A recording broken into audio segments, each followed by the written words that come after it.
साथियों नमस्कार। यह तीसरी कड़ी है पाठ्य पुस्तक रचना की चर्चा की तीसरी कड़ी। पहली दो कड़ियों में हम उद्देश्य और विषय वस्तु पर बात कर चुके हैं। आज हम सीखने सिखाने की रणनीतियों पर बात करेंगे। यानी कि जब पाठ्य पुस्तक की रचना की जाती है तो क्या हम सीखने सिखाने की रणनीतियों का सवाल अपने जहन में रखते हैं या नहीं रखते हैं। आइए हम कुछ सवालों पर विचार करते हैं। जब पाठ्य पुस्तक की रचना की जाती है तो ऐसा लगता है कि पाठ्य पुस्तक की रचना करने वाली जो टीम है वो बहुत सारे ऐसे इश्यूज पर बात करती है, बहुत सारे ऐसे सवाल अपने जहन में रखती है जिनके बिना उन्हें लगता है कि हिंदी की कक्षा ठीक से नहीं चल पाएगी। जैसे कि पाठों की भाषा। मैं ये कहूँगा कि पाठों की भाषा नहीं बल्कि पाठों की भाषाएं। हम देखते हैं कि हिंदी की पाठ्य पुस्तकों में कई तरह की हिंदियां हैं जिनका उपयोग हमें मिलता है, इसलिए मैं भाषाएं कह रहा हूँ। पाठों की लंबाई, यह भी सीखने सिखाने की रणनीतियां तय करने के लिए एक महत्वपूर्ण बिंदु है। पाठों की विषय वस्तु, पाठों पर पूछे जाने वाले प्रश्न, शब्दार्थ इत्यादि, यानी कम से कम ये 5 चीजें हैं जो हिंदी पाठ्य पुस्तक की रचना करते हुए हमें बार बार बताती हैं कि इन पाठों का उपयोग करते समय कौन कौन सी रणनीतियाँ हमें अपनानी चाहिए और किस तरह की रणनीतियाँ अपनाने की दिशा में यह पाठ्य पुस्तक हमें लेकर जाएगी। पाठ की जो भाषा है वह एक महत्वपूर्ण बिंदु है रणनीति तय करने के लिए। मान लीजिए एक पाठ है प्रेमचंद का दो बैलों की कथा, उसकी भाषा। और जब हम श्यामाचरण दुबे की का पाठ उपभोक्तावाद की संस्कृति, मैं कक्षा 9 की हिंदी की पाठ्य पुस्तक का उदाहरण दे रहा हूँ। यानी दो बैलों की कथा और उपभोक्तावाद की संस्कृति, इन दो पाठों की भाषाओं पर जब हम विचार करते हैं तो उसमें बहुत फर्क है। एक पाठ साहित्यिक रुचि का है, उसमें साहित्यिक संवेदनाएं हैं, उसमें साहित्यिक बिंब हैं और जो संकेत हैं उनके द्वारा कथा कही गई है। उस कथा के अंदर कई तरह की अंतर कथाएं हैं। लेकिन उपभोक्तावाद की संस्कृति एक निबंध है, एक वैचारिक निबंध है। इसलिए रणनीतियों के लिहाज से इन दो पाठों की भाषा हमें ये कहती है कि हमें इन दो पाठों के साथ भिन्न व्यवहार करना चाहिए। उसके लिए चुने जाने वाले साधन भिन्न होने चाहिए, उनके लिए दिए जाने वाले उदाहरण भिन्न होंगे और जो स्रोत हैं वो भिन्न होंगे। यानी विद्यार्थियों को और शिक्षक शिक्षिकाओं को उन उदाहरणों को ढूंढने के लिए अपनी दुनिया में अलग अलग जगहों पर यात्रा करनी होगी। इसी तरह से पाठों की लंबाई। मान लीजिए कि 10वीं कक्षा में हम कोई पाठ या अधिकांश पाठ 15 पेज के लगा दें तो जाहिर सी बात है कि इतने लंबाई वाले पाठों के साथ जब शिक्षक व्यवहार करेंगे तो उन्हें अधिकांशतः इनका वाचन करवाना पड़ेगा, क्योंकि इतने बड़े पाठों का वाचन कराने में ही उनको काफ़ी समय लग सकता है। इसकी बजाय अगर पाठ 5 पेज के 4 पेज के होंगे तो उनको वाचन में कम समय लगेगा और उसकी बजाय उसकी जो है वो जो समय है वो दूसरी रणनीतियाँ बनाने के लिए दे सकते हैं। तो पाठों की लंबाई रणनीतियाँ तैयार करने के लिहाज से शिक्षक के लिए और विद्यार्थियों के लिए बहुत ही मददगार होती है। इसी तरह से पाठों की विषय वस्तु। पाठों की विषय वस्तु क्या है और हमारी कक्षाएं, हमारे शिक्षक उस विषय वस्तु से जुड़ी हुई रणनीतियां तय करने के लिए सक्षम हैं कि नहीं है। यह सवाल भी पाठ्य पुस्तक की रचना करते हुए जरूर पाठ्य पुस्तक रचना करने वाली टीम के जहन में होता होगा। कल्पना करें कि हम कोई ऐसा पाठ चुन रहे हैं जिसका अनुभव न तो शिक्षकों को है और न ही हमारे विद्यार्थियों को, तो उस पर शैक्षिक रणनीतियां तय करने में दोनों को ही बहुत चुनौती आएगी।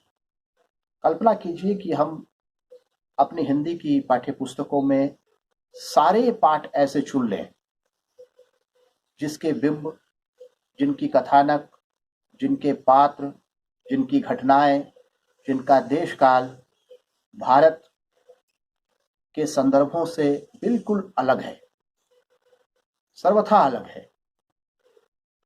तो छोटे होने के बाद भी, उनके अनुवाद सरल भाषा में होने के बाद भी, विषय वस्तु की वजह से वे शिक्षकों, शिक्षिकाओं और विद्यार्थियों की दुनिया से बहुत दूर होंगे और उनके लिए शैक्षिक रणनीतियां बनाना बहुत बड़ी चुनौती हो जाएगी। इसलिए विषय वस्तु पाठ्यपुस्तक रचना करने में एक महत्वपूर्ण भूमिका निभाता है, जिसके आधार पर हम सीखने सिखाने की रणनीतियां तैयार कर सकते हैं। इसी तरह से चौथा बिंदु है पाठों पर पूछे गए प्रश्न। हम किस तरह के प्रश्न पूछते हैं? क्या हमारे प्रश्न सूचनात्मक हैं? क्या हमारे प्रश्न चिंतन पैदा करने वाले हैं? क्या हमारे प्रश्न आलोचनात्मक बनाने वाले हैं? ये अलग अलग कोटि के प्रश्न विद्यार्थियों के सामने उन सवालों के जवाब देने की दृष्टि से अलग अलग रणनीतियां अपनाने और अलग अलग रणनीतियां सोचने को प्रेरित करती हैं। अगर वो प्रश्न केवल सूचनात्मक होंगे, जो सूचना के रूप में पाठ में दर्ज हैं, तो उसके लिए विद्यार्थी क्या रणनीति अपनाएंगे? वे उस पाठ को फिर से पढ़ना शुरू करेंगे और देखेंगे कि उस पाठ, उस प्रश्न के संदर्भ में जो सूचना है वह कहाँ दी हुई है, और वो उस जगह जाकर के उसको खोज लेंगे और उनको खुशी मिल जाएगी कि हाँ, हमने इस प्रश्न का उत्तर ढूंढ लिया। इसके आगे बढ़ करके अगर वह पाठ विद्यार्थियों में चिंतन पैदा करने के लिए है, तो उन्हें कुछ सवाल का जवाब तो पाठ के अंदर से मिलेगा, लेकिन कुछ जवाब उसे अपने अनुभव, अपनी कल्पनाशीलता से देना होगा। उसके लिए उसे एक अलग रणनीति अपनानी होगी, सीखने के लिए अलग रणनीति। और इसी तरह से अगर वह प्रश्न आलोचनात्मक प्रवृत्ति के हैं, तो उन प्रश्नों का उत्तर खोजने के लिए उन्हें कुछ बड़े सवालों से जूझना होगा, जो कि सामाजिक, आर्थिक, राजनीतिक संरचनाओं के साथ जुड़े हुए होंगे। तो प्रश्न जो है वह शिक्षकों के सामने भी और विद्यार्थियों के सामने भी सीखने सिखाने की नई रणनीतियां पेश करते हैं। पांचवा बिंदु है शब्दार्थ। एक है कि शब्दों के जो शाब्दिक अर्थ हैं, जो कोशीय अर्थ हैं, उन्हें लिया जाए, और दूसरा ये है कि संदर्भ में उसका क्या अर्थ है। जैसे कि अगर पूजा करना का एक कोशीय अर्थ है, लेकिन अगर हम कहीं पर पूजा करने का अर्थ जो है पिटाई करना भी ले सकते हैं, सबक सिखाना भी ले सकते हैं, तो वो संदर्भ का अर्थ क्या है? तो उस संदर्भ के अर्थ तक पहुंचने के लिए शिक्षकों और विद्यार्थियों को भी अलग रणनीतियां जो है वो अपनानी पड़ती है। अब आइए हम कुछ भाषा पर कुछ और बात करते हैं। उदाहरण के लिए, जैसे पहले कहा कि दो बैलों की कथा की भाषा, और मान लीजिए कि हम कबीर की जो भाषा है उस पर बात करना चाहते हैं।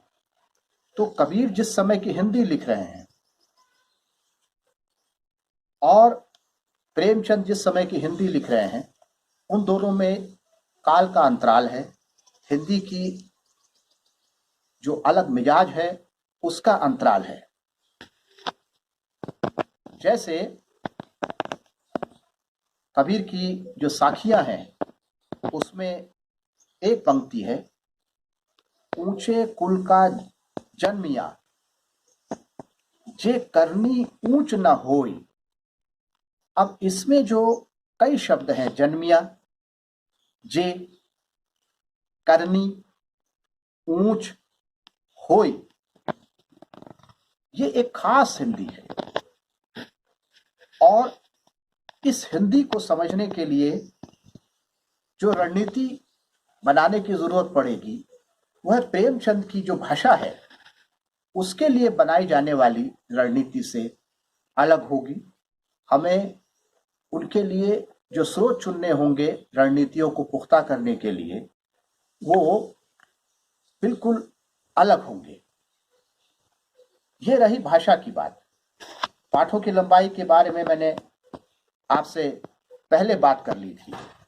अब आइए मैं आपके सामने जो 12वीं कक्षा है उसकी पाठ्यपुस्तक के कुछ उदाहरण लेकर के पाठों की विषय वस्तु के बारे में कुछ रोशनी डालता हूं। इसमें एक पाठ भीष्म साहनी का है, गांधी, नेहरू और यासर अराफात। जाहिर सी बात है कि इस विषय वस्तु पर जो हमारी रणनीतियां बनेंगी सीखने सिखाने की, वो क्या होंगी। हम इतिहास की तरफ जाएंगे, हम ऐतिहासिक दस्तावेजों की तरफ जाएंगे, हम उनके बीच में हुई चिट्ठी पत्री उसे समझने की कोशिश करेंगे और उसके आधार पर शिक्षक भी अपने लिए कक्षा के भीतर अलग अलग रणनीतियां तैयार कर सकते हैं या कर सकती हैं। लेकिन इसी में एक पाठ है चंद्रधर शर्मा गुलेरी जी के सुमिरन के मन के। अब ये जो सुमिरन के मन के हैं, इसमें हम देखते हैं कि 3 छोटी छोटी इसमें कथाएं हैं। जैसे एक छोटी सी इसमें टिप्पणी है, कथा है, घड़ी के पुर्जे। अब इसमें धर्म के आधार पर ज्ञान को जो स्थायी मानने की प्रवृत्ति है उसकी आलोचना की गई है और यह समझाया गया है कि धर्म आधारित जो ज्ञान है वह कैसे स्टैटिक यानी स्थायी बन जाता है, जिसमें नए अनुभवों के जुड़ने की गुंजाइश बहुत कम होती है और बहुत सारे लोग जो धर्म का धंधा करते हैं वो उसी पौराणिक ज्ञान को, उसी पुराने ज्ञान के आधार पर ज्ञानी बने रहते हैं और लोगों की उस क्षेत्र में जो जानकारी का न होना है, अज्ञानता है, उसका लाभ उठाते हैं।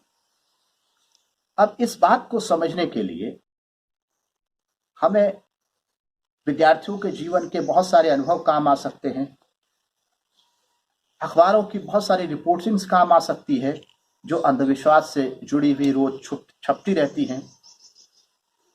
अब गांधी, नेहरू और यासर अराफात पर जब पाठ पढ़ाया जाएगा तो जाहिर सी बात है कि गांधी, नेहरू और यासर अराफात के संदर्भ में अखबारों में या टीवी पर रोज नहीं आता, जबकि अंधविश्वास से जुड़ी हुई चीजें या धर्म को ही अंतिम सत्य मान देने से संबंध में चीजें हमारी रोजमर्रा की जिंदगी में आती है, घरों में आती हैं, जब हम अनुष्ठान और पूजा पाठ करते हैं, अखबारों में आए दिन छपती रहती हैं, टीवी चैनल्स पर आए दिन इस पर खबर आती रहती है। तो इस पर रणनीति बनाना और स्रोत खोजना थोड़ा ज्यादा आसान है बजाय इसके कि हम गांधी, नेहरू और यासर अराफात के बारे में पाठ बनाएं। तो ये जो विषय वस्तु है अगर वो एक सी हो जाएगी तो हमारे सामने रणनीतियों के संदर्भ में भी एक किस्म से नीरसता आ जाती है। लेकिन विषय वस्तु जब हम बनाते हैं तो हमको ये देखना पड़ेगा कि इन विषय वस्तुओं पर सामग्री जुटाने के लिए, अतिरिक्त सामग्री जुटाने के लिए, संदर्भ जुटाने के लिए, अनुभव जुटाने के लिए शिक्षक और विद्यार्थी कहाँ कहाँ जा सकते हैं, क्या क्या सामग्री वे जुटा सकते हैं, और कहीं ऐसा तो नहीं कि उसके विषय में सामग्री जुटाना उनके लिए बहुत ही मुश्किल हो जाए। मान लीजिए कि हिंदी की पाठ्यपुस्तक में कोई भौतिक शास्त्र का पाठ लगाना चाहते हैं, उसका कोई थ्योरी का पाठ लगाना चाहते हैं, तो ये ज्यादा चुनौतीपूर्ण हो जाएगा, बजाय इसके कि जो घड़ी के पुर्जे जिस पाठ का नाम अभी बताया उस पर बात की जाए। तो अलग अलग पाठों की चुनौतियां अलग हैं, अलग अलग पाठों के लिए रणनीतियां बनाने की स्रोत अलग हैं, और अलग अलग पाठों पर जो प्रश्नों की प्रकृति है वह भी अलग अलग हो सकती है। आज की बातचीत हम यहीं पर समाप्त कर रहे हैं। अगली वीडियो में मैं मूल्यांकन पर बात करूंगा। तब तक के लिए नमस्कार।